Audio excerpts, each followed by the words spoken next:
La hermana Lucía despertó esa noche con el sonido de un susurro que no provenía de ningún rincón visible.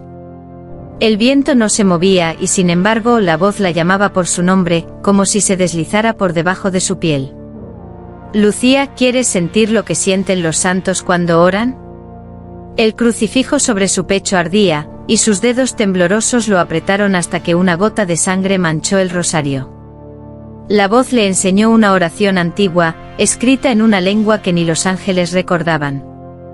Ella la repitió palabra por palabra con un temblor que mezclaba devoción y miedo. El aire se espesó. La vela del altar parpadeó como si respirara. De pronto una oleada de calor subió por su vientre y su cuerpo arqueó involuntariamente, como si algo invisible la abrazara desde adentro. Su respiración se convirtió en un rezo jadeante. Cada palabra era un gemido, cada gemido una plegaria. Lucía cayó de rodillas entre el éxtasis y la culpa. La voz rió suavemente en su oído. Tu fe me ha abierto las puertas, hija mía. Al amanecer, las demás monjas la encontraron dormida frente al altar, con la túnica abierta y los labios murmurando una oración que nadie había escuchado antes. Desde ese día, cada vez que el campanario sonaba para el rezo, alguien dentro del convento juraba escuchar un gemido respondiendo desde el cielo. Milagro o profanación. El amanecer trajo un silencio inquietante al convento. Nadie hablaba del suceso de la noche anterior, pero todas lo sentían. Algo invisible caminaba entre los pasillos, rozando las almas con dedos ardientes. Lucía, aún débil, volvió a su celda con la sensación de que su piel seguía orando, como si el cuerpo hubiera aprendido un nuevo idioma, el del placer divino. Durante el rezo de la mañana, el incienso comenzó a desprender un aroma diferente, no a mirra, sino a algo más profundo, más humano. Un perfume tibio, denso, que recordaba al pecado y al deseo. Las monjas se miraron confundidas. El humo subía, formando figuras que parecían cuerpos entrelazados, respirando en un ritmo que no era santo. Lucía cerró los ojos. En su mente la voz regresó. Cada aliento que tomas me alimenta, cada oración que repites abre más mi puerta. Sus labios se movieron sin control, y un gemido ahogado se escapó entre las palabras del Padre Nuestro. Las demás callaron atónitas. En el altar el incienso ardió con más fuerza, y una llama azul iluminó el rostro de la Virgen. Aquella noche el convento entero olía a ese perfume imposible. Algunas monjas lloraron, otras se tocaron el pecho con culpa y deseo mezclados. Y desde el claustro se oyó la voz de Lucía susurrando su nueva oración, una que ya no pedía perdón, sino fuego.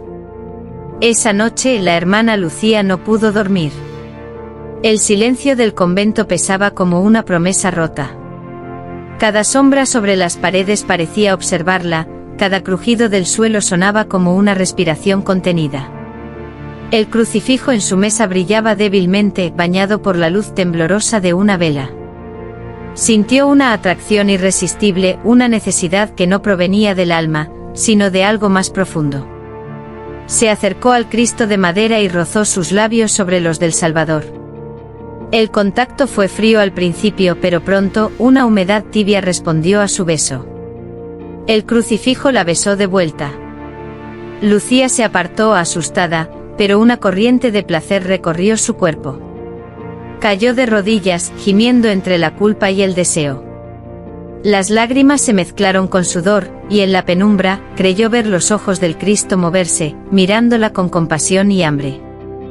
A la medianoche un ruido la despertó. El crucifijo goteaba.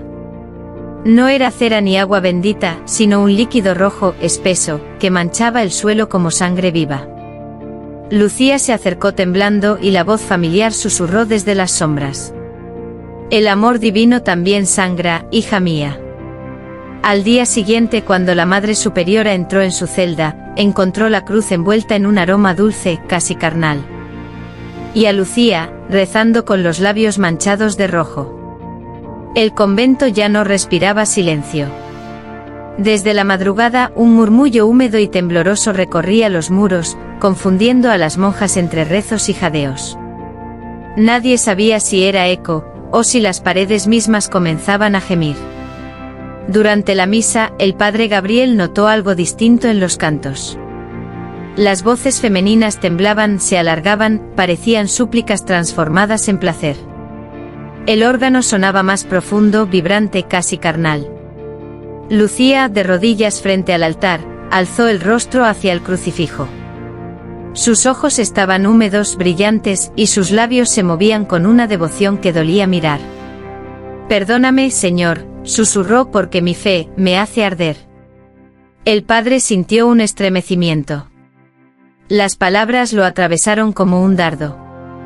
El incienso llenó el aire espeso, dorado, y por un instante creyó ver figuras transparentes danzando sobre los bancos, cuerpos sin rostro unidos en una plegaria de lujuria. De pronto el coro entero cayó.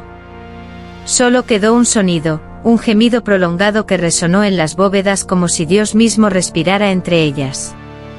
Esa noche el padre Gabriel escribió en su diario: «Ya no distingo si rezan o se entregan. El cielo no responde, pero el infierno parece escuchar». Y bajo su ventana, entre las sombras del claustro, la voz de Lucía murmuró otra vez: «El placer también puede ser santo». La tormenta llegó sin aviso, arrastrando un trueno que hizo temblar los vitrales del convento. Las monjas corrieron a rezar, pero Lucía no.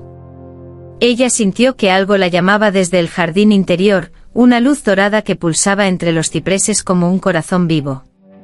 Descalza, empapada por la lluvia, se acercó. Allí, bajo el cielo desgarrado por relámpagos, lo vio, una figura desnuda, de piel luminosa, alas negras cubiertas de ceniza. No era un demonio, pero tampoco un ángel del cielo. «He caído por amor», dijo la criatura con una voz que parecía música y llanto al mismo tiempo. «Amé a una mujer mortal, y Dios me expulsó». Lucía retrocedió con el alma dividida entre el temor y un deseo que no sabía nombrar. El ángel extendió la mano. «Tu oración me trajo de regreso. Cada gemido tuyo abrió las puertas del abismo y del paraíso a la vez». La tocó y el mundo se detuvo. La lluvia se volvió tibia, el aire olía a incienso y a carne. Lucía sintió que su cuerpo se convertía en altar y su voz en salmo. Entre el trueno y la respiración del ángel, sus labios apenas alcanzaron a preguntar: «¿Eres castigo o salvación?». El ser sonrió con tristeza. «Soy la respuesta que Dios jamás quiso darte». Y cuando la luz desapareció, en el suelo solo quedó una pluma negra, ardiendo lentamente como un rezo condenado. Desde aquella noche Lucía ya no caminaba, flotaba. Las demás monjas la miraban con una mezcla de miedo y fascinación, su piel parecía brillar, su voz sonaba como una plegaria cantada desde el interior del pecho. El padre Gabriel, incapaz de resistirse, la observaba desde las sombras de la capilla. Lo que veía no era una mujer, sino algo entre santa y hereje. Lucía comenzó a predicar sin permiso. En lugar de hablar del pecado, hablaba del éxtasis, en lugar de arrepentimiento, de entrega. «El cuerpo es el primer templo de Dios», decía, con los ojos cerrados y la respiración entrecortada. «Negarlo es negar su creación». Sus palabras se esparcieron como fuego. Las jóvenes novicias, confundidas por las visiones y el aroma del incienso que ahora olía a piel, comenzaron a seguirla. Rezaban con ella, pero sus oraciones eran suspiros, sus salmos gemidos. Lucía no los corregía. Sonreía. Una noche durante la vigilia, se despojó del hábito frente al altar. Su cuerpo temblaba bajo la luz de las velas, y cada curva parecía pronunciar un versículo prohibido. Las monjas la rodearon, llorando, riendo, orando con los labios y con las manos. «No teman el placer», susurró Lucía. «Es la lengua secreta con la que Dios aún nos habla». A lo lejos el padre Gabriel cayó de rodillas, con lágrimas en los ojos y culpa en el alma. Y por primera vez comprendió que el deseo también podía tener forma de fe. La misa del domingo amaneció distinta. El aire del templo estaba cargado, como si cada molécula supiera que algo sagrado estaba a punto de romperse. El padre Gabriel, pálido y agotado, intentaba leer el Evangelio, pero sus manos temblaban. Frente a él, Lucía se arrodilló con la mirada fija en el cáliz, los labios entreabiertos, los ojos brillando con una fe peligrosa. Cuando el padre elevó la hostia, una ráfaga caliente recorrió la iglesia. Las velas ardieron con llamas rojas, y el incienso tomó forma de serpientes que se enroscaban en el aire. Lucía avanzó lentamente hacia el altar. Nadie se atrevió a detenerla. Tomó la hostia directamente de las manos del sacerdote, y la colocó sobre su lengua. El silencio fue total. Luego un gemido desgarrador llenó la capilla. La hostia no se disolvió, se derritió. Lucía sintió el fuego bajar por su garganta, encenderle el pecho, el vientre, cada rincón de su carne. Sus brazos se abrieron en cruz, y la voz que antes la poseyó habló a través de ella. Esta es mi comunión, y también mi condena. El padre cayó de rodillas, llorando. El cáliz se quebró y el vino se volvió sangre. Al final, Lucía sonrió con lágrimas y ceniza en las mejillas. Ahora sé, Padre, que el cielo también quema. El padre Gabriel no dormía desde la misa. La imagen de Lucía ardiendo con la hostia en la boca, lo perseguía incluso con los ojos abiertos. El convento se había transformado en un templo de sombras y jadeos, las oraciones parecían respiraciones, y los rezos, gemidos disfrazados de fe. Una noche incapaz de soportarlo más, Gabriel buscó a Lucía. La encontró en el confesionario, esperándolo. La penumbra apenas dejaba ver su rostro, pero su voz, suave y serena, lo envolvió como un perfume antiguo. ¿Vienes a juzgarme, padre, o a confesarte tú? El sacerdote tragó saliva. Intentó hablar del demonio, del exorcismo, del arrepentimiento, pero las palabras se le deshacían en la lengua. Lucía lo escuchaba en silencio con una sonrisa que no era de burla, sino de compasión. Dios no me ha castigado, susurró. Solo me ha mostrado lo que ustedes llaman pecado, y lo que él siente cuando crea. Gabriel sintió un temblor recorrerle el cuerpo. Cerró los ojos y sin saber por qué apoyó la frente en la rejilla del confesionario. Del otro lado, la respiración de Lucía se volvió lenta, profunda, como una oración compartida. En ese instante ambos comprendieron que ya no había culpa ni perdón, solo deseo. Al amanecer, las campanas repicaron solas. Nadie encontró al padre Gabriel en su habitación. Solo su sotana, colgada frente al altar, aún perfumada con incienso y piel. El convento ya no era un lugar de silencio ni de fe. Entre los muros cubiertos de hollín y plegarias rotas, Lucía caminaba descalza, con el vientre hinchado como si llevara dentro un secreto imposible. Las monjas la evitaban, pero ninguna podía dejar de mirarla. Su piel parecía hecha de luz y sombra, su respiración marcaba el ritmo de un rezo que nadie se atrevía a repetir. Cada noche las campanas tañían sin manos que las tocaran. Y con cada toque Lucía gemía. Decía que lo sentía moverse dentro de ella, latiendo al compás de su corazón. No es hijo del pecado, susurraba. Es la promesa que Dios olvidó cumplir. El padre Gabriel no regresó jamás, pero a veces en sus sueños, Lucía lo escuchaba. Su voz le decía, tu vientre es el nuevo altar. Las otras hermanas comenzaron a tener visiones, un niño con ojos dorados, un ángel cubierto de fuego, un llanto que hacía sangrar los oídos. Una madrugada, mientras el cielo se teñía de rojo, Lucía cayó de rodillas en el suelo frío de la capilla. Gritó una oración y un gemido al mismo tiempo, y el aire se quebró con un trueno. Cuando el silencio volvió, el convento olía a hierro y a milagro. Sobre el altar, envuelto en luz, yacía un niño recién nacido, con alas negras pegadas a la espalda. El amanecer llegó cubierto de ceniza. El convento, una vez blanco y puro, ahora ardía en un resplandor infernal. Las campanas repicaban solas, marcando el último rezo de las que aún respiraban.